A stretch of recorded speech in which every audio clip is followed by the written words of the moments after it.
A wealthy individual strolled through the woods adjacent to his estate when an unusual sound emanated from the underbrush.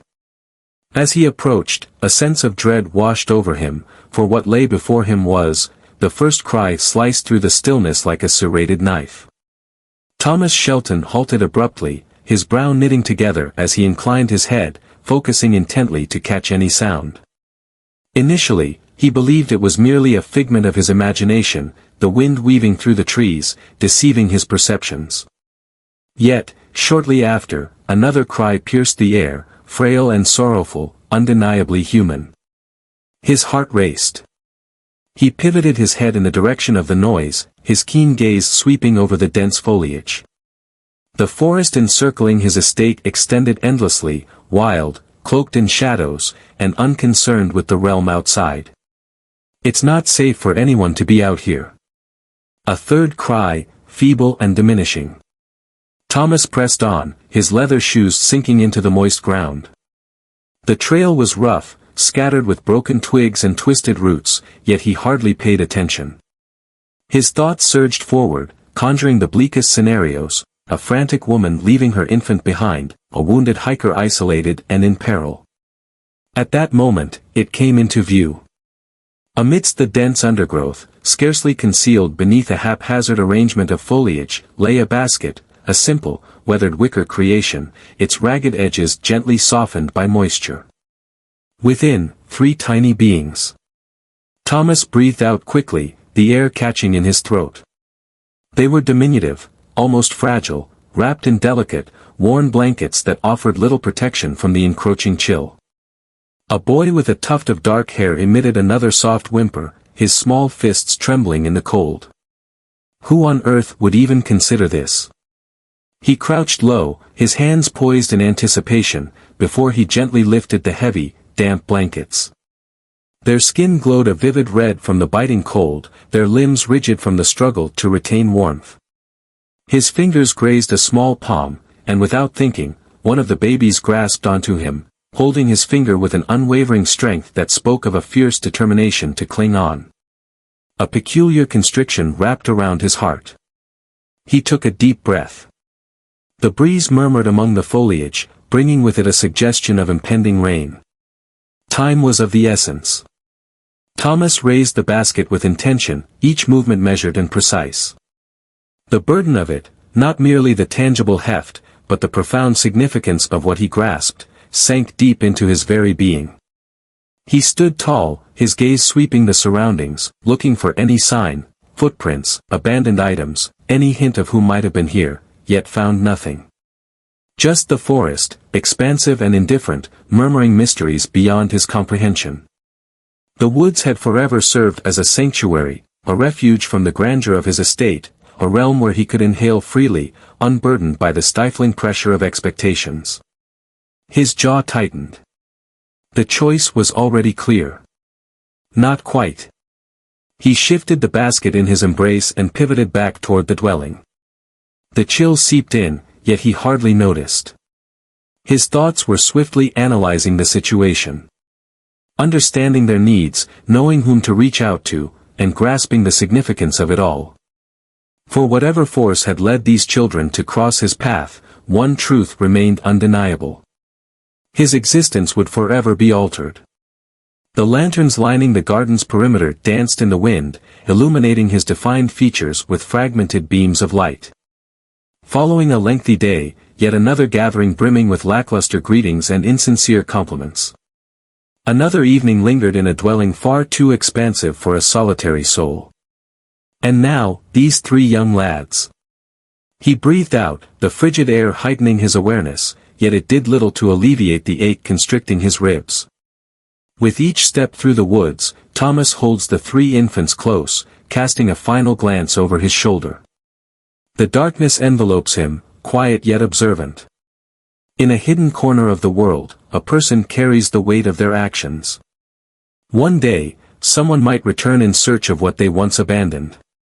The night enveloped the grand windows of the Shelton estate, consuming the faint echoes of the world outside. A tempest loomed in the distance, the heavens darkened with swelling clouds, undulating like the restless surface of an agitated ocean.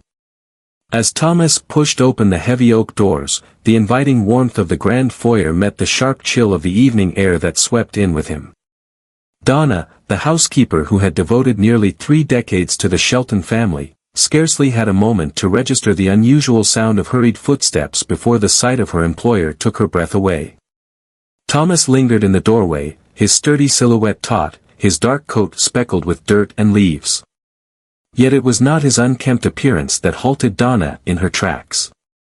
What he bore was profound: 3 infants, snugly held against him, wrapped in blankets that seemed more like a patchwork of holes than actual fabric, their delicate features just peeking out from the tattered seams. One of them stirred, a soft whimper escaping from quivering lips.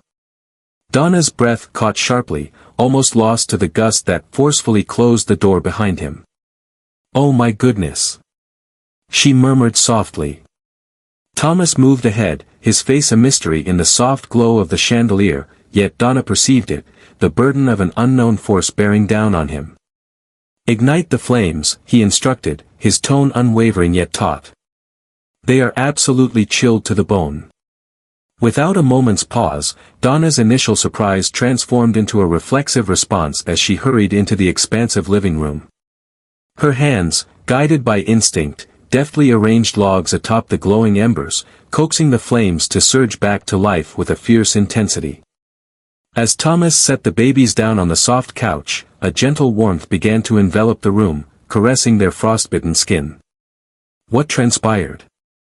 Donna insisted, her tone a mix of skepticism and urgency, as she knelt beside the tiniest of the 3, searching for any signs of sickness. "Where in the world did you discover them?" "The woods," Thomas whispered, shaking off his wet coat. "They were left there, nestled in a basket." Donna glanced up suddenly, her aged hands halting above the small chest of the infant she was examining. "Abandoned them?" The words had a sharp, acrid flavor. Thomas locked eyes with her, his jaw clenched. "Left them behind." For an extended silence, neither uttered a word. The room was alive with the soft crackle of the fire, punctuated by the faint whimpers of the infants. With a determined shake, Donna broke free from her paralysis and strode confidently toward the kitchen. "If you think I'm going to crumble, you might as well get comfortable, because I'm not going anywhere," she said, glancing back with a smirk. "These little ones require nourishment." Thomas observed her fade from view, a sensation awakening within him.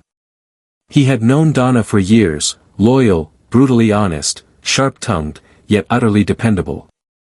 He had witnessed her seize control of a disordered team and manage a household with the precision of a battle-hardened leader. Yet, this was unlike anything else. This held deep significance. Upon her return, she bore a tray meticulously balanced, featuring 3 small bottles filled with warm milk and towels elegantly draped over her arm. She passed one to Thomas. "Here," she commanded, her firm tone brooking no dissent, "lift the baby's head, provide support." In an instant, Thomas had navigated multi-billion-dollar negotiations, confronted challenging boardrooms, and delivered speeches at global conferences with unwavering confidence. As he struggled with the bottle, attempting to find the perfect angle, a wave of inadequacy washed over him. Simon, the baby, his small name tag barely clinging to the frayed blanket, emitted a discontented noise, squirming in resistance. "You're too tense," Donna murmured, leaning in to modify his hold. "Infants experience that. Take a moment to unwind." Thomas exhaled gently, relaxing his shoulders. At that moment, Simon grasped the bottle, his small fingers wrapping around the comforting warmth of Thomas's hand. A subtle movement stirred within Thomas's chest. For an extended period, the room remained quiet, save for the gentle, suckling noises of the infants feeding. Donna approached her task with precision, attending to each one in turn, her movements reflecting a level of skill that could only be acquired through years of practice. Thomas observed her hands, the calm manner in which she held them, the deliberate angle of the bottle, the soft words she murmured quietly to herself. "It was evident that you had experience with this," he noted. Donna paused, uncertainty flickering in her mind. A moment stretched just a bit too far. Then she casually remarked, "A long time ago." It marked the initial fissure in her typically unassailable facade, yet Thomas chose not to pursue it further. Once the final baby had completed their feeding, Donna gently cleaned their mouths and nestled them into the cozy embrace of the couch, draping soft, fresh blankets over their small forms. She stood tall, placing her hands firmly on her hips. "We require clarity." Thomas, cradling Simon, let out a slow breath. "The security team is currently conducting a search of the estate," he stated. "They are searching for footprints, tire tracks, or any clues that could reveal their origin." Donna scowled, her arms folding tightly across her chest. "No note.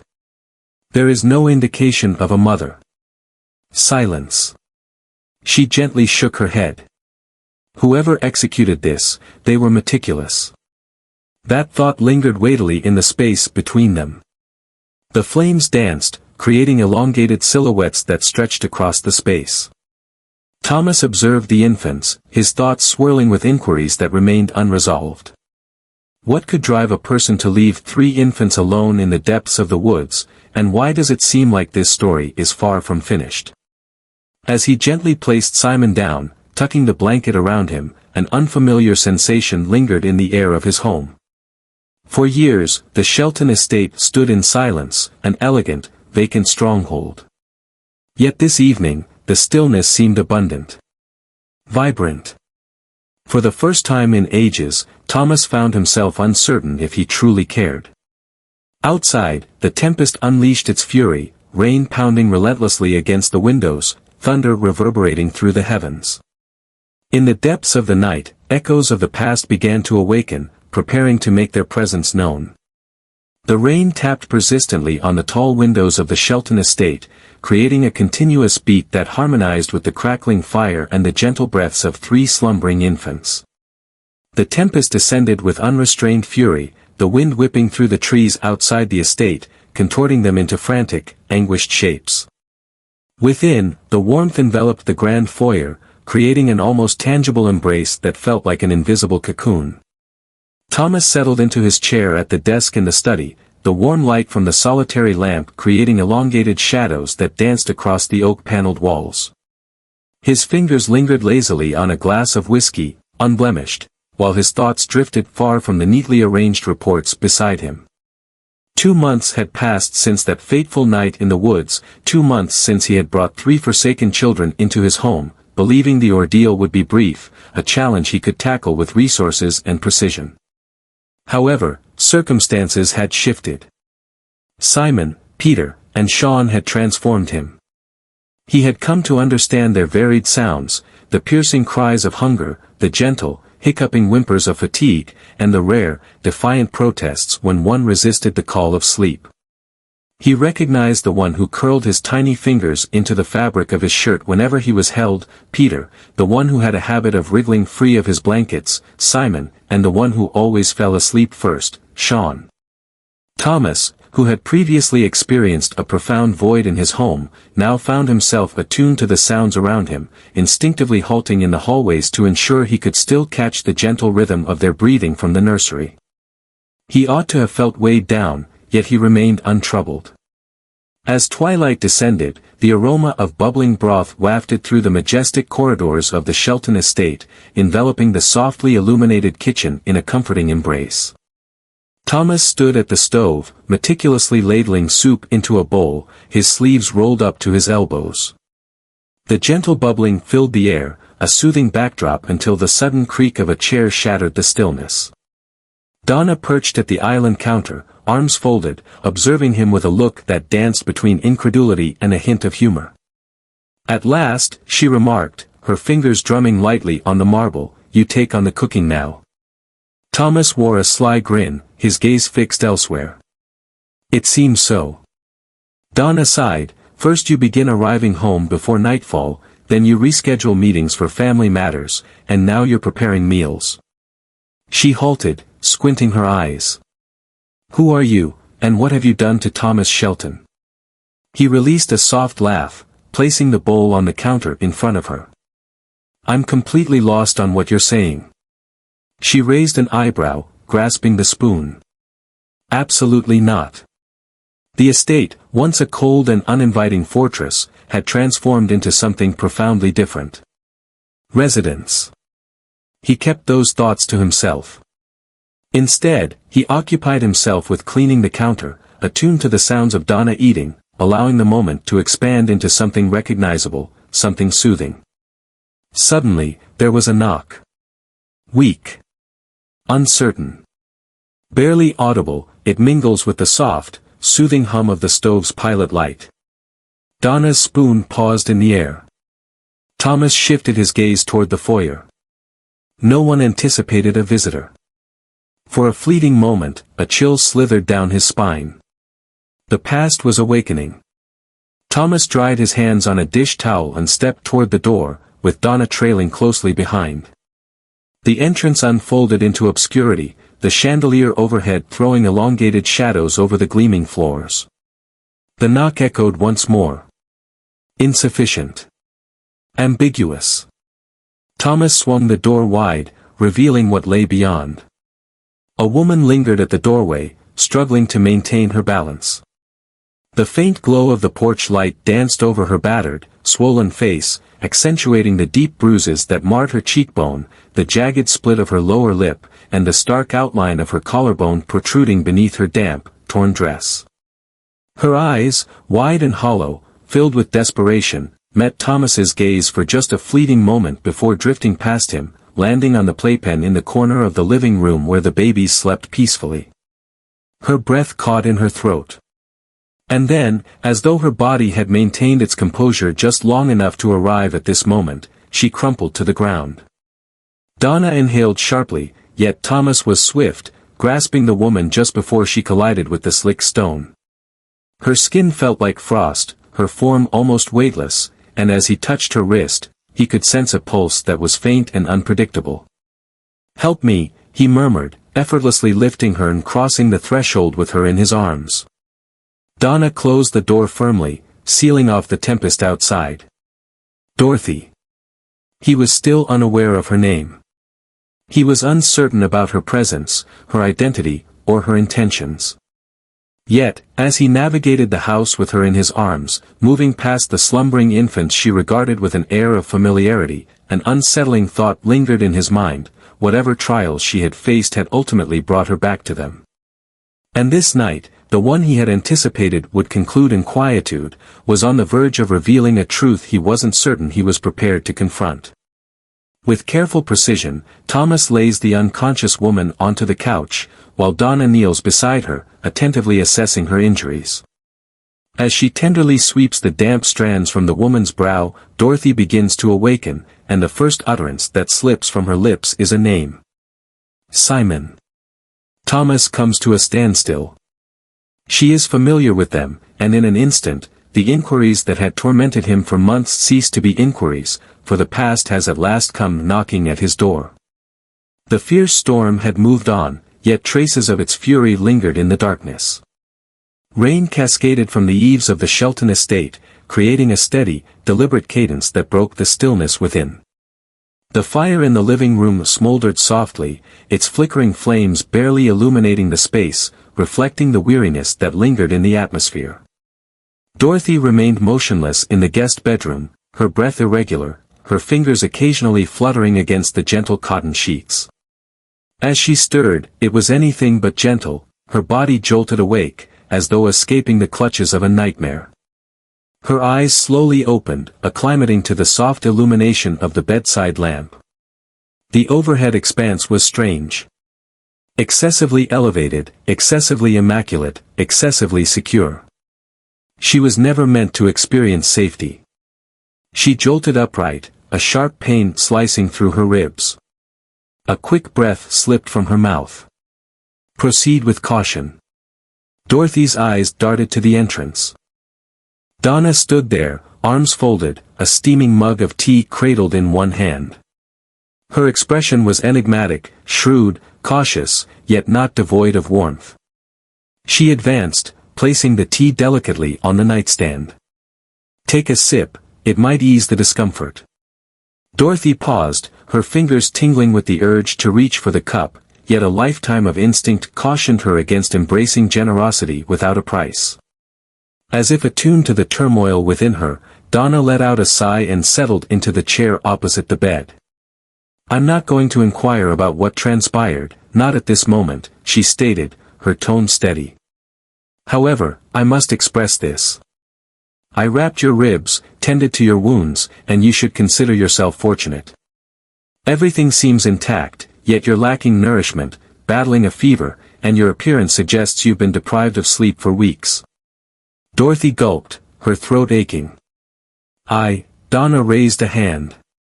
"Silence until you've had your drink." Dorothy paused once more, then at last encircled the mug with her hands. The warmth enveloped her, causing a shiver to dance through her fingers as she lifted it to her lips. It may not have been substantial, but it certainly offered warmth. That alone nearly pushed her to the edge. Questioning.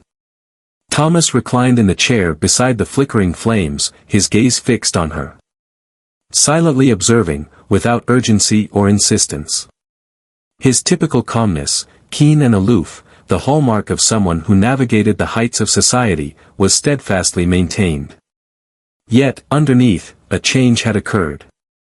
He had dedicated years to navigating the treacherous waters of negotiations with merciless entrepreneurs, facing off against individuals who deceived with the same ease as drawing a breath. He had an uncanny ability to understand others. And Dorothy, she spoke the truth. When she finally uttered a word, her voice came out raspy. "The little ones, they're fast asleep," Thomas remarked. Relief danced momentarily across her face, so fleeting it could easily be mistaken for a figment of the imagination. She placed the tea on the table, her breath coming out in a tremulous sigh. You looked after them." "They were left behind," he stated matter-of-factly. "My options were quite limited." A soft, mirthless chuckle escaped her lips. "You possessed every option." The gravity of her words lingered in the space between them. Donna cleared her throat, crossing her arms with a sense of determination. "May I ask who you are?" Dorothy rested her fingers on the warm ceramic of the mug, her eyes drifting down to the floor. For a fleeting instant, she appeared as though she wished to vanish into thin air. Then, in hesitant, soft tones, she started to express herself. "My father had a penchant for gambling." Her words came out as if she were clarifying, yet they landed with the weight of a hex. Dorothy clenched the mug tightly in her hands. The debts loomed large, an unyielding shadow that seemed to stretch on indefinitely. He wagered more than he could ever repay, and when the stakes soared, he began to part with everything he had remaining. She released a trembling sigh, "And one day, that signified me." The phrases flowed effortlessly, despite their weight. Thomas remained still. Donna, on the other hand, took a deep breath. Dorothy gazed beyond them, her eyes distant, ensnared in memories from which she could not break free. "He handed me over to a man named Jason. A master of the underworld. Impactful. Perilous. Unreachable," her voice trembled. "Initially, I believed I was meant to serve as some sort of leverage, that perhaps if my father struck it rich, he could reclaim me." She laughed, a sound that echoed with emptiness and fragility. "I was innocent." Thomas leaned in, his elbows propped on his knees. When his voice emerged, it was soft yet resolute. "What is the duration?" Dorothy's hands tightened in her lap. "Half a decade." Donna whispered a few words softly, their tone hinting at a prayerful sentiment. Dorothy's expression grew somber. "He possessed me, in every sense that counted. There were days when his cruelty knew no bounds, and days when he sank even lower. Yet, I discovered how to endure. I believed that if I exercised caution, maintained silence, and followed the rules, perhaps," she paused, her eyes fluttering, as if trying to hold back the impending fracture. Thomas maintained his gaze. "And the babies," Dorothy's lips parted, yet initially, no sound emerged. Then, a soft murmur. I caught a glimpse of him one night, she swallowed, her fingers quivering. He never wanted them, she whispered, her voice barely rising above a breath. He was anticipating the moment of my delivery. And then, he intended to sell them. Quietude. Not the kind that was devoid of substance, but rather the kind that was laden with something piercing, something dense and overwhelming. Thomas's hold on the armrest of his chair grew more intense, his knuckles turning white. Dorothy finally turned her gaze toward him then. That is the reason I fled. The wind wailed outside. Once the house fell silent, I gathered them up, swathed them in the scant fabric I possessed, and dashed into the woods. I believed I could reach a considerable distance. I pondered, her voice faltered. He discovered my presence. Donna, who had been motionless until this moment, clutched the edge of the table with such intensity that her knuckles turned pale. Dorothy cast her gaze downward, a hint of shame flickering across her features. I was compelled to part ways with them. I concealed them among the undergrowth, wishing he would overlook their presence. In that moment, I turned and dashed away, heading the other way. Allow them to apprehend me instead. Thomas felt his heart racing in his ears. What about Jason? Dorothy's expression shifted to one that resembled a haunting gaze. He nearly took my life. A heavy stillness enveloped the room. Thomas sensed his jaw clench, his body stiffening with an unfamiliar tension. Rage. Not only at Jason, but at a world that permitted such a thing to occur. The space abruptly seemed constricted. Dorothy breathed out unsteadily, her voice drawing him in once more. I was uncertain about their survival. Her eyes glistened, filled with a delicate sense of relief. I hope to discover this estate close to the woods. I dare to press the doorbell. And you discovered them. Thomas observed her intently for an extended moment. At last, he rose to his feet. Donna glanced back and forth, her uncertainty palpable. Thomas faced the fireplace, gazing into the glowing embers, as though he were seeking some elusive truth. His voice carried a deadly weight when he spoke. Jason will steer clear of them from now on. Dorothy paused, her breath catching in her throat. The manner in which he articulated it, serene, unwavering, definitive, sent a chill coursing through her. For the first time since entering this house, she felt a sense of belief. The heaviness of Dorothy's tale hangs in the air, casting a shadow over the space. Thomas has come to understand now. This is far from finished. Jason remains out there. The past is on the verge of catching up to everyone. The flames in the study had dwindled, enveloping the space in a soft, flickering amber light. The tempest beyond had subsided, yet the remnants of its wrath remained palpable, with the sporadic wail of the breeze weaving through the branches and the gentle drip of residual rain tapping softly on the glass. Thomas lingered at the far end of the room, one hand pressed against the mantel, his jaw clenched as he gazed into the fading embers. The aroma of moist soil and burnt timber, intertwined with the subtle hint of tea lingering in the untouched cup on the side table. Dorothy's words lingered in the air, dense and unyielding. Jason will steer clear of them from now on. It was not a threat. It was not a commitment. It was an undeniable truth. Yet even as the certainty took root within him, uncertainty continued to murmur at the fringes of his thoughts. He had devoted years to unraveling the intricacies of deception, mastering the art of revealing the truths concealed within meticulously selected phrases. He had observed individuals contort their misfortunes into instruments of power. What if she wasn't telling the truth? What if this was merely another meticulously crafted act aimed at taking advantage of the delicate bond he had unwittingly formed with these children? Yet then, a subtle sound, a gentle rustling, faint but sufficient to draw him away from his musings. He pivoted. Dorothy lingered in the doorway, her bare feet touching the cool floor, uncertainty etched on her face, her figure appearing even more delicate in the billowing nightgown that Donna had gifted her. The faint glow highlighted the dark circles under her eyes, the weariness deeply imprinted on her complexion. She had no intention of controlling him. She found herself with nothing more to achieve. Yet, she found herself with everything still at stake.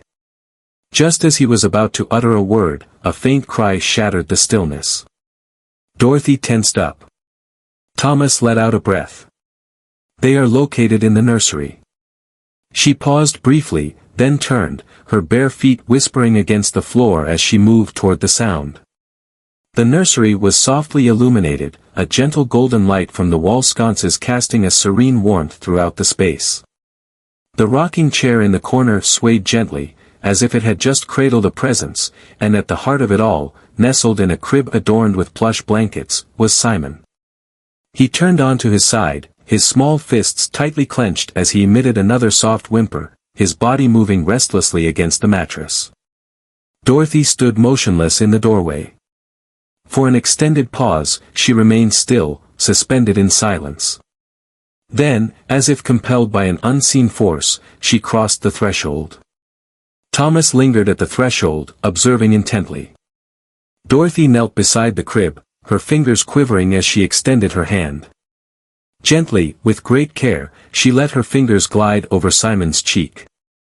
As their skin touched, he froze, his small form unwinding, his fidgeting halting as though he had been anticipating this, understanding all along. Dorothy exhaled, her breath wavering, fragmented. Then, she murmured, her voice a gentle breeze that barely touched Thomas's ears. Simon. The whisper of his name escaping her mouth. It was unfiltered, unmistakable. A sob escaped her throat before she could contain it, her hand instinctively covering her mouth as if to force the emotion back within.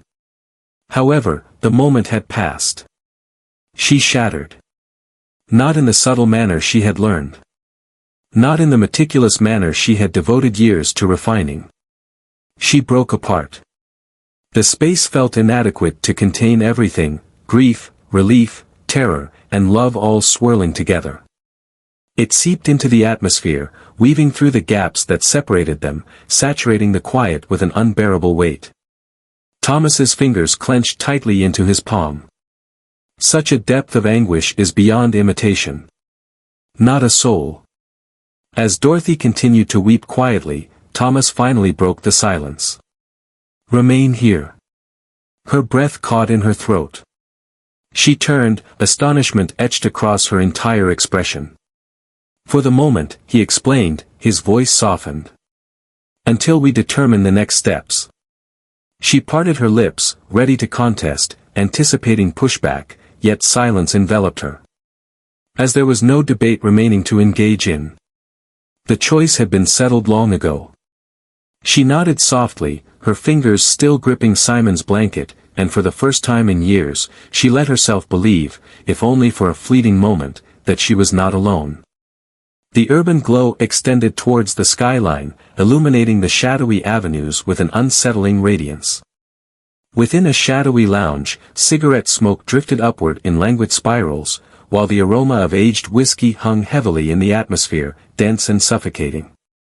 Jason reclined in his chair, his fingers tapping rhythmically on the glass of bourbon before him. The soft murmur of voices enveloped the space, yet he hardly took notice. His patience had reached its limit. The evening was meant to conclude with joy, another agreement sealed, another fortune secured, yet it had been shattered by a single phone call. Dorothy was gone, and she had taken his belongings with her, his grip on the glass tightened until the ice within shattered. She couldn't have gotten far, a man across the table murmured, squirming uneasily beneath Jason's intense stare. Jason remained silent, his jaw moving subtly as he let out a slow breath through his nose. Naturally, she hadn't progressed much. Dorothy embodied a multitude of traits, a bothersome presence, a burden, a misstep he ought to have addressed much earlier. Yet she was far from foolish. She understood the consequences of fleeing. She understood his potential. And yet, she had managed to accomplish it. The sudden awareness ignited a jolt of annoyance that coursed through him. Locate her, Jason commanded, his tone controlled, soft, menacing. Text, I will do whatever it takes to bring her back into my life. And the children, someone inquired cautiously. Jason's smile unfolded gradually, cutting through the air with precision. They were mine. Then another subordinate stepped in, delivering yet another piece of information to him. Douglas was back. Jason wore a sly grin. The old scoundrel had returned to town, flush with cash. It felt like a breeze. Individuals enter and exit our lives. This family captivates the imagination. He placed his glass on the table, a gradual smile creeping onto his face. Douglas may believe he has left his past behind, yet debts possess an uncanny ability to emerge once more. This time, there would be no escape for him. The subsequent days unfolded with an unexpected stillness. After years of turmoil, Dorothy awoke without a trace of fear. She still woke early, old habits died hard, but instead of the gut-wrenching dread of Jason's presence, she awoke to the inviting aroma of coffee wafting down the hall, the gentle sounds of Donna bustling in the kitchen, the soft giggles of the babies stirring in their crib, and the familiar cadence of Thomas Shelton's voice. His voice was low and measured, occasionally softened by a gentleness that emerged when he spoke to the children. She found herself uncertain about him. He stood apart. Not in the manner that men such as Jason or her father were. His strength didn't stem from intimidation. It wasn't about dominance. It merely was an inescapable presence that sought nothing, yet held sway over all. She observed the subtle details initially. How he would stay just a moment more while keeping an eye on the little ones. He began arriving home sooner, dedicating less time to work and more to this place. On a particularly cold morning, she entered the kitchen to discover him at the stove, preparing a meal. She stood motionless in the doorway, caught in a moment of disbelief, as if the line between reality and a dream had blurred. Donna sat at the counter, engrossed in her newspaper, her gaze fixed firmly on the pages, oblivious to her surroundings. "Try not to appear so surprised," she whispered. "It has been occurring for several weeks now." Thomas, in all his creations, chose not to offer an explanation to Dorothy's wide-eyed gaze. Instead, he effortlessly pushed a plate in her direction. "Eggs, toast, and bacon. Consume," he instructed. Indeed, she did. After years of anticipation, she finally indulged in a meal without the weight of impending repercussions. This life she had unexpectedly found herself in was peculiar. A life in which a man like Thomas Shelton sought nothing from her. She found herself at a loss regarding how to proceed with it. Yet, she was aware that fleeing was not her desire. Not at this moment. That evening, tranquility enveloped the house. The infants were nestled, their tiny forms swathed in cozy blankets. The fireplace crackled gently in the sitting room, illuminating the rich mahogany floors with a warm, golden glow. Dorothy nestled in the embrace of an armchair, her gaze fixed on the dancing flames, and for the first time in what seemed like an eternity, her body was free from the grip of anxiety. Suddenly, her phone buzzed to life. Her breath caught in her throat. It felt like an eternity since that sound had graced her ears. Excessively lengthy. She hardly recognized the number. Yet the title. Douglas. Her complexion turned pale. She gazed at the screen, memories washing over her like an unrelenting wave. Her fingers clenched the phone, the atmosphere abruptly becoming stifling, overwhelming with heat and noise. Dorothy. It wasn't until Thomas uttered her name that she became aware she had been holding her breath. Gradually, she rotated her head. He stood by the fireplace, observing her intently. His keen, analytical eyes darted to the phone she held. He observed. He grasped the concept. Yet he refrained from pressing forward. Dorothy swallowed, her thumb poised delicately above the screen. She chose not to answer the call. They placed it on the table, shoving it aside as though it scorched their fingers. Thomas remained silent, yet she sensed his presence hanging in the air for just a moment longer before he redirected his attention to the fire. Dorothy breathed out unsteadily, drawing her knees close to her chest. Her father had returned. He had a desire for something. She simply lacked clarity.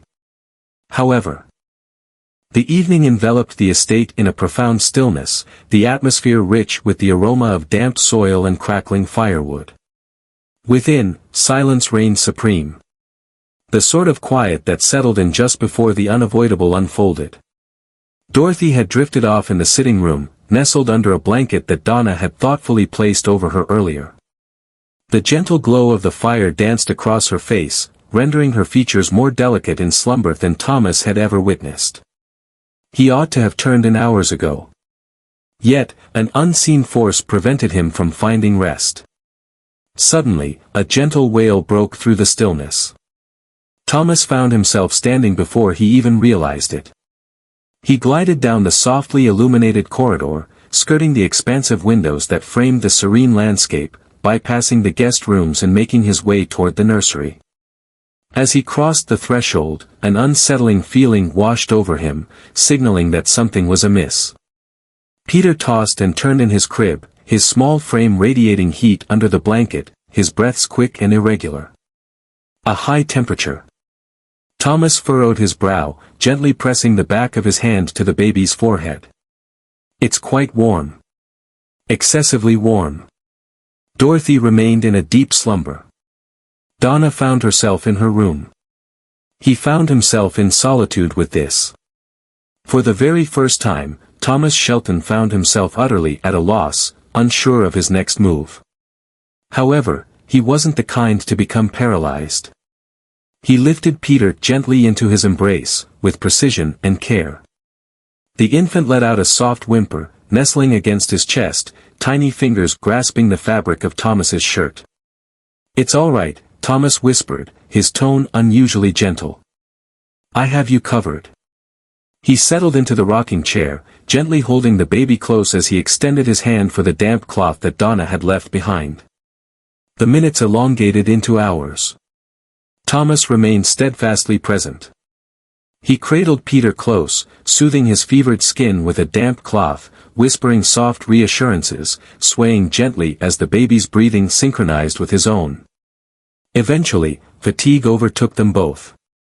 As dawn broke, Thomas found himself in the chair, his head resting back, while Peter remained nestled against his chest, both enveloped in a deep slumber.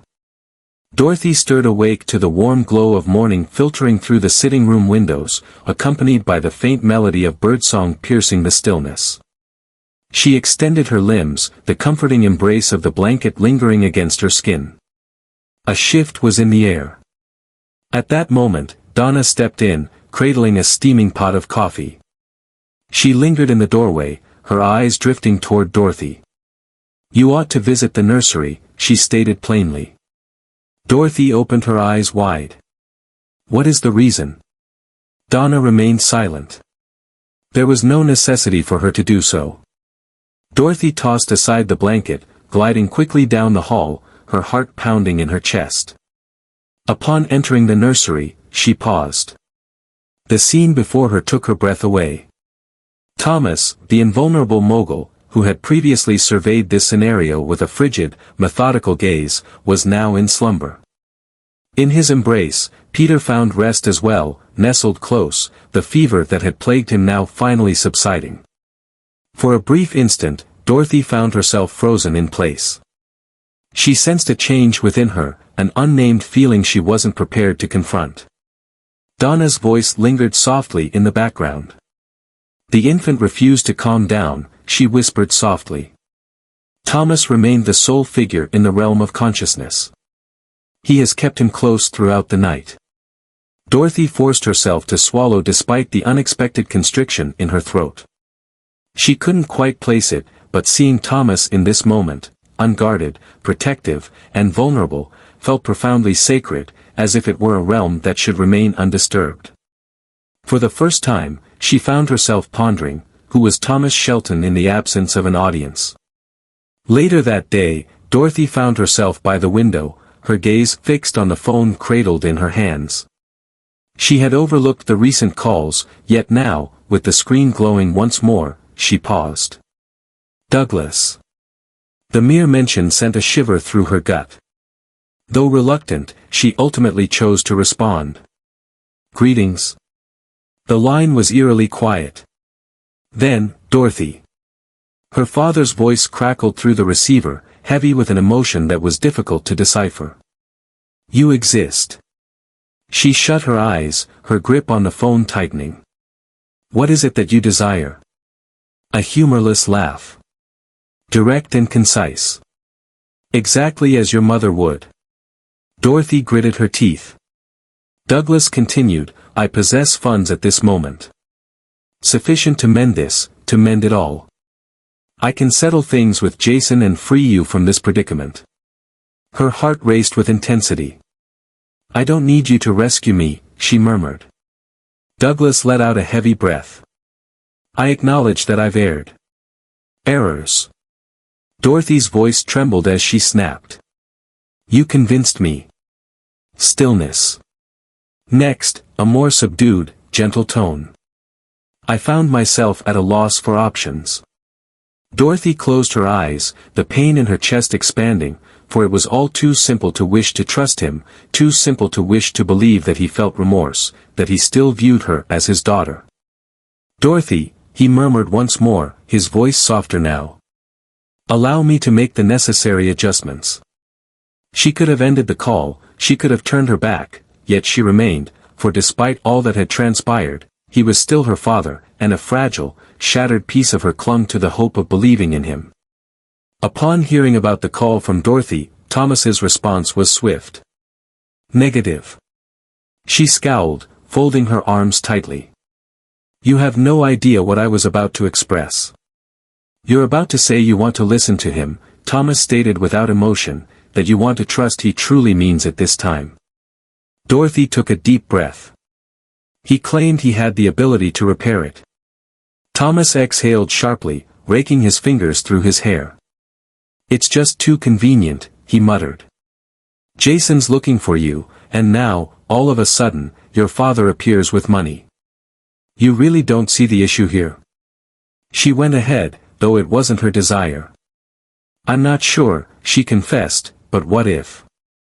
Thomas moved in, lowering his voice. "What if he's not telling the truth?" Dorothy locked eyes with him, and for the first time, she found herself without a response. Do you believe Dorothy made the wrong choice? If that's the case, please share your thoughts in the comments section below. The night air hung thickly, enveloping the estate with an unsettling weight, as if foretelling something ominous. The soft illumination of the chandelier scarcely touched the edges of the expansive foyer, creating elongated, fragmented shadows. Dorothy remained motionless, her heart racing in her chest, as she gazed at the two silhouettes on the doorstep, Jason and her father. The past has come knocking at the door. Douglas appeared altered from her recollection.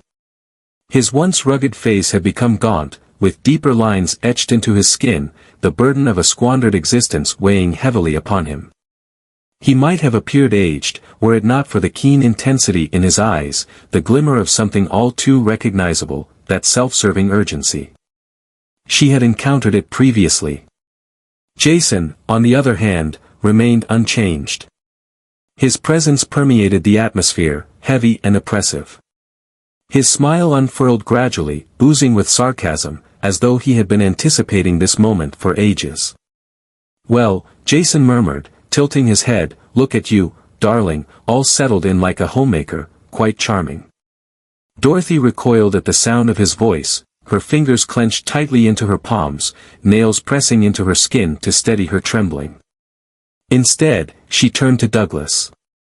"What is the reason?" She struggled to speak, the word barely escaping her lips through the tightness in her throat. Douglas shifted uneasily, his lips parting as if he were on the brink of articulating something profound, yet silence enveloped him instead. "What is the reason?" She insisted, advancing now, her voice elevating, trembling. "How could you, after all that has happened, after what he did?" Douglas flinched. His eyes flicked to Jason and then returned to her, quiet, timid. Dorothy released a fractured laugh, a harsh echo that lingered with the flavor of rust and treachery. "You convinced me before, and now you're here to persuade me once more." Douglas bowed his head. That was her response. She had always understood the essence of her father, yet a tiny, fragile part of her had clung to a glimmer of hope, and that part had just perished. Jason's smile grew broader, relishing the moment. Ah, family reunions, he sighed with a flourish always so poignant. Dorothy shot a sharp glance in his direction. Go to hell, Jason chuckled, taking a deliberate step forward. Ah, he pondered. I didn't arrive here for you. Her breath caught. Digits, digits. Jason's gaze darted beyond her, drawn to the inviting glow of the home that lay just behind her. The infants, he remarked with a calm demeanor. I have arrived to reclaim what is rightfully mine. Dorothy felt a chill run through her veins. You son of a... Before she could complete her thought, Thomas moved in front of her, positioning himself between her and Jason. He stood like a fortress, unyielding, imposing, and filled with an unsettling intensity. You're not taking them, Thomas asserted. His voice carried a serene quality, yet an undercurrent of danger lurked just beneath the surface. Jason chuckled. Oh, come on, Shelton, he said in a languid tone. You are an entrepreneur. You grasp the intricacies of agreements. Those children, they belong to me. Dorothy absconded with purloined goods. Thomas remained utterly still, his gaze unwavering. You don't own them, he stated with an icy demeanor. Jason's demeanor shifted to one of gloom. His patience was wearing out. Let me tell you something, Jason said, as he flexed his fingers. I will show kindness. Feel free to hold on to Dorothy. She's not worth much, anyway. His smirk cut through the air like a finely honed blade. However, the children accompany me. Dorothy sprang forward. She was indifferent, lost in her own world. Her body simply flowed. Just as she was about to reach Jason, Thomas seized her wrist, halting her in her tracks. It wasn't limitation. It served as a safeguard. His hold was firm, reassuring. He gazed at her, truly gazed at her, and she perceived it in his eyes. He refused to allow Jason to come out on top. Jason let out a deep breath, easing the tension in his shoulders. Very well, it seems we shall proceed through the more challenging route. And then he took a swing. It unfolded swiftly. With a sudden burst of energy, Jason charged forward, delivering the initial blow. Thomas evaded, retreating just in the nick of time, his muscles tensing before he unleashed a powerful punch into Jason's ribs. Jason stumbled momentarily but swiftly regained his footing. He had battled throughout his entire existence. So did Thomas. They collided, fists flying, strikes landing in a savage cadence of force and gasping exertion. Dorothy staggered backward, her heart pounding in her chest. Jason's men advanced, yet just as they were about to reach the door. Bang! A sharp crack echoed through the air. Advance another step. Donna's voice pierced the turmoil, steady and resolute. All were momentarily paralyzed. Dorothy pivoted. Donna positioned herself at the top of the stairs, her shotgun trained squarely on Jason's men. Her expression was unyielding. I just called the police, she said with an air of calm detachment. I'm eager to find out their take on all of this. Jason muttered a string of expletives quietly to himself. Upstairs, Donna asserted her authority. Gaze fixed on Dorothy.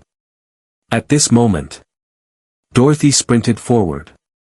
She dashed into the nursery, slamming the door closed behind her. The infants remained in peaceful slumber, unaware and secure, at least for the moment. However, a soft voice lingered in the shadows behind her. It would have been wise to escape while the opportunity was still there. Dorothy pivoted. Jason lingered in the doorway, gripping a knife tightly in his hand. The blade shimmered in the low light, keen and eager. Jason's eyes flickered with a wild intensity, hinting at an unsettling edge. In the distance, the haunting sound of sirens pierced the air. But would they arrive promptly? Dorothy took a deep breath, her body urging her to take action. With a determined stride, Jason moved ahead, knowing that the ensuing moments held the weight of his fate. With a sudden burst of energy, Jason propelled himself forward. The blade cut through the murky light, a gleaming streak directed right at Thomas's chest. Thomas narrowly evaded. The blade glided along his side, tearing through cloth, barely touching flesh. A piercing, searing pain spread through his ribs, yet he remained steadfast. Jason moved with remarkable speed. Yet he was as well. With a low growl, Thomas retaliated, landing a solid punch to Jason's midsection. The force of the blow knocked the crime lord off balance, yet he refused to remain on the ground. He returned with a fierce determination. Dorothy huddled in the nursery, her back against the locked door, arms wrapped tightly around Simon, Peter, and Sean. Their small forms radiated warmth beside her, their gentle breaths the sole anchor amidst the turmoil. Her heart raced within her chest. It was pandemonium, unrefined, savage, a whirlwind of punches, clenched jaws, and the shine of that cursed blade. Thomas was managing quite well on his own. Yet Jason battled with the ferocity of a beast, savage, merciless, and unwavering. Then, Jason collapsed to the left before wrapping his arm around Thomas's throat, throwing him off balance. The billionaire fell to the ground with a thud. Donna shifted her weight, but just as she was about to enter, Thomas's voice thundered through the house. "Keep your distance." His voice cut through the air, authoritative and decisive, leaving no space for dissent. Jason smiled broadly. The blade descended swiftly, and in that fleeting moment, a rush of motion. A figure forcefully pushed Thomas aside, a nauseating noise pierced the atmosphere, the harsh, visceral clash of metal against skin. In that fleeting instant, time itself seemed to freeze. Suddenly, a piercing scream echoed through the air. Donna's. Dorothy's head jerked upward, her whole body tensing, followed by an eerie stillness. In that dreadful moment, time seemed to freeze. Dorothy gasped for air, and then she took a step. Without a moment's hesitation, she sprang to her feet, gently placing the babies in their crib, her fingers clumsily adjusting the blankets snugly around them. Her body urged her to remain, to secure the door, to embrace them, and never release. Yet, Donna had let out a scream. If Donna screamed, it signified that something was amiss. An event had transpired. Something more troubling. With a click, she opened the door and entered the hallway. Her hands trembled slightly. She hardly acknowledged the magnificent staircase underfoot, scarcely felt the chill of the air against her heated skin as she arrived at the landing and, she saw red. At the foot of the staircase, the struggle had ceased. Thomas lay on the floor, fighting to rise, his hand clutching his ribs, breath coming in sharp gasps, his complexion ashen. Jason loomed above him, a blade firmly held in his hand. Donna stood still, paralyzed by fear. Between Jason and Thomas lay Douglas, still and unmoving. Crimson liquid oozed from his chest, gathering beneath him, the vivid red contrasting sharply with the immaculate floor. His breath came in quick, irregular bursts, each one more feeble than the one before. Dorothy found herself frozen in place. She stood still, her thoughts struggling to align with the scene unfolding before her. Yet Jason's voice pierced the haze of indifference. "Regret," he whispered, tilting his head as he brushed the crimson from his weapon. "Perhaps you could have allowed the billionaire to bear the consequences, old man." Dorothy felt a sudden twist in her stomach. Jason possessed a number. Douglas possessed. The revelation hit her with the force of a tidal wave. Douglas positioned himself between them. He had seized the blade intended for Thomas. Her father, the one who had left her behind, the one who had deceived her time and time again, had come to his rescue. And now he was fading away. Absolutely not. The sound escaped her throat before she even registered that she had uttered it. Jason hardly acknowledged her presence. Don't look so taken aback, darling, he drawled. I mentioned that business is business. Dorothy collapsed, her legs betraying her in that moment. She fell beside Douglas, her hands urgently pressing against his wound, filled with desperation and panic. Absolutely not. Absolutely not. Absolutely not. Remain by my side. Her voice faltered. You fool. Why did you? Douglas's hand quivered as he took hold of hers. His hold was feeble. Yet his gaze, like never before in her whole existence, truly met hers. As if she were his own child. As if he felt regret. His lips parted, crimson staining his teeth. He rasped, I made a mistake. Dorothy stifled a sob. Do you believe that? A subtle, sorrowful smile played at the corners of his mouth. I could have done better. Her vision was clouded by tears. So, what held you back? A tremulous inhale. Ultimately, due to my lack of understanding. His fingers danced lightly against hers. Then, they became silent. Dorothy's breath hitched. She jostled him. Absolutely not. Her voice carried a sense of urgency. No, don't, but his gaze had already lost its spark. A profound stillness enveloped the space. Jason let out a dismissive sound, shifting his shoulders with a hint of disdain. That was quite the spectacle. Dorothy's head jerked upward. She acted without consideration. Did not waver. She sprang forward. Jason had little opportunity to brace himself before she crashed into him, a whirlwind of anger, pain, and shattered emotions. You scoundrel! She let out a piercing scream, her fists flying, nails digging in, battling fiercely. Jason growled, seizing her by the shoulders and forcefully pushing her away.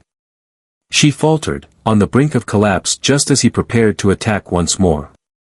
Thomas made a shift. With a burst of energy, he propelled himself at Jason, bringing them both crashing to the earth. They crashed to the ground, the blade sliding over the polished marble. Jason spun, delivering a powerful swing. Yet Thomas outpaced him. Rage coursed through him with an intensity that was almost palpable. Jason attempted to take the children. Jason attempted to take Dorothy's life. Jason had ended a man's life. Thomas was furious. He didn't engage in battle like a corporate strategist. He battled with the fervor of one who had everything at stake. A strike. One more. Jason's head jerked sharply to the side, crimson flowing from his nostrils. In the distance, sirens pierced the air. The front door swung wide open. Law enforcement. Raise your hands. Jason stood still. He muttered a curse softly to himself. Donna stood on the stairs, weapon firmly grasped, her gaze icy and unyielding. They are approaching you. Jason's gaze danced with fleeting intensity. For the first time, doubt seeped into his confidence. Subsequently, the front doors swung wide open. Crimson and azure beams illuminated the dwelling. Officers flooded the area. Jason turned sharply, poised to sprint. Yet Thomas accelerated swiftly. In a sudden and fierce action, he brought Jason down to the earth. The blade danced away, gliding across the surface of the floor. The officers sprang into action. At long last, Jason had completed his task. Cold metal clamped tightly around his wrists. A knee dug into his back. The officers pulled him away forcefully. And Dorothy. Dorothy collapsed onto the floor, her father's blood still warm against her hands. The aroma of antiseptic hung in the hospital atmosphere, crisp and unyielding. The fluorescent lights buzzed softly overhead, illuminating the tiled floor with a muted, synthetic radiance. Everything felt far away, subdued, as if the universe had chosen to operate at a sluggish pace while Dorothy stood still, untouched by time. She lingered in the shadowy corridor, gazing through the tiny pane of the morgue, where her father's lifeless form rested, shrouded beneath a pale sheet. Douglas had departed. For countless years, she had envisioned this moment. She had envisioned a future free from his presence, where his absence would fade into mere insignificance. A sense of relief, indeed. Yet, in the face of reality, she found herself devoid of any emotion. Perhaps she experienced emotions more deeply than others. Her fingers wrapped around the sleeves of her coat, clutching the fabric with such intensity that her knuckles became pale. The burden of fatigue settled heavily upon her shoulders, constricting her breath. Douglas had shown weakness, betrayal, a man who had sacrificed his own daughter for his own safety. And yet, Dorothy took a deep breath. He rescued Thomas. He made the ultimate sacrifice for another. Surely, that must signify something, right? Her chest constricted. She loathed him. She longed for him. She wished for his eternal damnation. She longed for him to embrace her just once more. Yet he never did. Not even during her childhood. A sudden wave of nausea washed over her, compelling her to turn her gaze from the morgue window. Her throat ached, as if she had been wailing for an eternity, yet no sound had escaped her mouth. Footsteps reverberated through the hallway behind her. She remained still. She was already aware of the identity. In the shadows, you find yourself poised and still. Thomas spoke in a calm, measured tone. Dorothy remained still. There was a brief silence, followed by footsteps approaching, more distinct now. "You really shouldn't be by yourself at this moment," he remarked. Dorothy emitted a soft chuckle, though it was devoid of any real amusement. "Solitude has been my constant companion." Thomas breathed out, deliberately and with purpose. "Not anymore." His words were straightforward, yet they resonated deeply, providing a sense of stability. At last, after entering the hospital, she pivoted to meet his gaze. Thomas donned a fresh outfit, yet a subtle bandage could still be seen peeking out from under the collar of his shirt. The injuries he sustained from the altercation were trivial in comparison to the potential consequences, thanks to Douglas. She cast her gaze upon him, then gazed intently at him. At the marks along his jaw, the subtle cut on his lip, the weariness clouding his expression. He ought to have departed. There was nothing compelling him to remain. Yet, he was present. For her. Dorothy's lips parted, yet silence enveloped her. What words could possibly escape her lips? How could she articulate the tangled emotions of grief, anger, and confusion swirling like smoke within her chest? Thomas must have felt it in the air. He refrained from pushing. He simply remained in place. And that was the moment that ultimately shattered her. She exhaled deeply, her shoulders drooping, the burden of it all proving too heavy to bear by herself. She found herself with nothing left. Her dad. Her history. The version of herself that had once thought she could escape it all. She felt weary. As Thomas quietly extended his arms, she took a step closer. For the very first time, she allowed someone to catch her. Silence enveloped them, stretching on for what felt like an eternity. The hospital thrummed with energy, nurses exchanging quiet words, the faint beeping of machines in the background, and the sporadic sound of someone weeping in a distant corridor. Yet, in this little nook of existence, all was quiet. Dorothy allowed herself to lean into him, if only for a fleeting moment. His arms held a steady strength, a foundation she hadn't known she required. Uncertainty enveloped her as they remained in that moment, time slipping away unnoticed. But eventually, Thomas's voice resonated softly against her ear. "You're not by yourself, Dorothy." She tightly closed her eyes. "So, why does it continue to feel that way?" Thomas leaned back a bit, just enough to meet her gaze. "For grief turns us all into deceivers," he whispered. "It conveys a sense of isolation, a feeling that no one truly comprehends the situation, and that all hope has faded away." His eyes grew tender. Yet here we are, along with the boys, Donna, and myself. Dorothy took a deep breath. She yearned to trust him. She had to trust him. Yet the pain within her heart was a scar that refused to heal effortlessly. Yet, she allowed herself to draw a deep, unsteady breath. For the time being, that sufficed. Suspenseful pause. The path that lies before us. The remnants of the past lay in smoldering ruins. Douglas had departed. Jason found himself behind bars. Yet Dorothy understood that the path to healing would not be swift. The journey stretched out before us, seemingly endless. She was completely unaware of its destination. Yet, as she lingered next to Thomas in that serene hospital corridor, she felt an unfamiliar courage to uncover the truth for the first time in years. This chapter presents a gentle yet profoundly impactful aftermath, enabling Dorothy to start her journey of processing. The aroma of rich earth and blossoming roses enveloped the quaint flower shop, drifting through the atmosphere like a gentle vow. The space was humble, far from the opulent Shelton estate, yet it belonged to her. The wooden shelves showcased vases filled with intricate arrangements, vibrant hues contrasting beautifully with the soft cream walls. A spacious window framed the lively main street, where individuals hurried by, bathed in the golden light of the setting sun. Half a year had gone by since that evening. It had been 6 months since she last laid eyes on her father, since she softly uttered a final farewell at his resting place. Before departing for good. It had been 6 months since Jason received his sentence, confined within the cold walls of a prison, forever barred from reaching her children again. Dorothy had anticipated that life would take on a new essence after all that had transpired.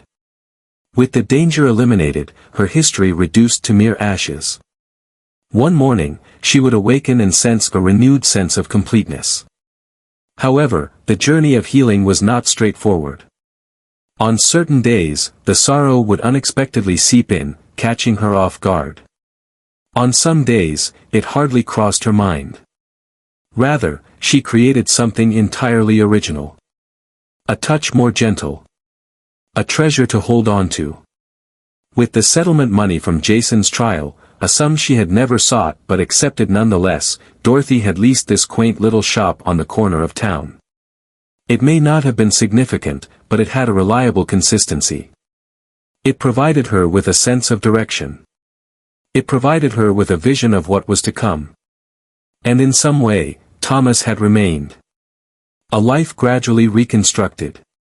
Dorothy brushed her hands against her apron, taking in the final bouquet of the day. Delicate peonies, elegant white lilies, and gentle green sprigs.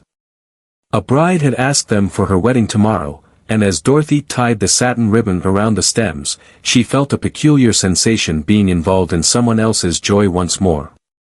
The bell above the shop door rang softly. She instinctively recognized the presence without needing to glance up. "You're late," she whispered, gently placing the bouquet down. Thomas rested against the counter, his tie a bit askew, sleeves rolled up as though he had just stepped out of a meeting. His hair was a bit disheveled, and Dorothy couldn't tell if it was due to the breeze outside or if Simon, Peter, or Sean had playfully ruffled it before he stepped out the door. "The call extended longer than expected," he remarked effortlessly. Dorothy smirked. "Missed you at the house today. I was present, managing a venture. Donna believes you're pushing yourself too hard. It seems that Donna enjoys my presence to ensure you stay on track." Thomas let out a soft laugh, shaking his head in amusement. "Perhaps you have a point." It had settled into a gentle rhythm, Thomas stopping by after work, offering her coffee or simply lingering in the shop as she immersed herself in her tasks, observing. Initially, she believed it was a matter of duty. Remorse. Accountability. However, half a year felt like an eternity to remain burdened by remorse. She had endured years of neglect, exploitation, and being overlooked. She understood the sensation of being with someone who stayed solely out of obligation. That was not the essence of this situation. Thomas possessed a home, a thriving company, and a life that seemed entirely independent of hers. Still, he continued to appear. And each time he did, it made Dorothy feel as though she transcended mere survival. She was a person deserving of commitment. That evening, after she had secured the shop and made her way home, he remained there. The house enveloped her in warmth as she crossed the threshold, the aroma of something delicious roasting in the oven intertwining with the joyful sounds of 3 small voices echoing through the air. Dorothy lingered in the doorway, her heart racing uncontrollably. Thomas lay on the floor, his sleeves still rolled up. But now his tie had vanished, and his posture was at ease. Simon perched on his lap, Peter nestled against his side, while Sean chattered excitedly about something that only a toddler could truly grasp. Thomas absorbed the words, responding with a gentle, understanding smile. As if he were destined to be in this very moment. As if he were meant to be here. Dorothy took a deep breath. For months, she had convinced herself that her feelings for Thomas were rooted in gratitude. It was simply a matter of honoring the individual who had rescued her, who had stood up for her children, who had prevented her from unraveling during the darkest moment of her existence. Yet, as she stood there observing him, the reality became clear to her. It transcended mere gratitude, it was more profound than simple relief. It was an experience unlike any other, resonating on a profound level. It was an emotion she had vowed to never experience once more. Thomas lifted his eyes, meeting her gaze. His demeanor changed. Neither shocked nor hopeful, simply aware. And Dorothy pondered whether he had been aware long before she was. Her fingers curled tightly against the doorframe. Perhaps, just perhaps, this transcended mere survival. Perhaps it was love. If this film resonates with you, show your appreciation with a like and remember to subscribe to our channel for more impactful stories to discover together. If you found this story enjoyable, consider sharing it with your friends on WhatsApp. Now, express your emotions and recount your personal experiences with us. Each word you contribute serves as a vital component in constructing our resilient and lasting community. Together, we will cultivate a welcoming environment where all can express themselves and forge connections. At last, prepare yourself for the remarkable tales that are about to unfold. We are consistently dedicated to providing you with exceptional choices, rich in meaningful insights while also being enjoyable.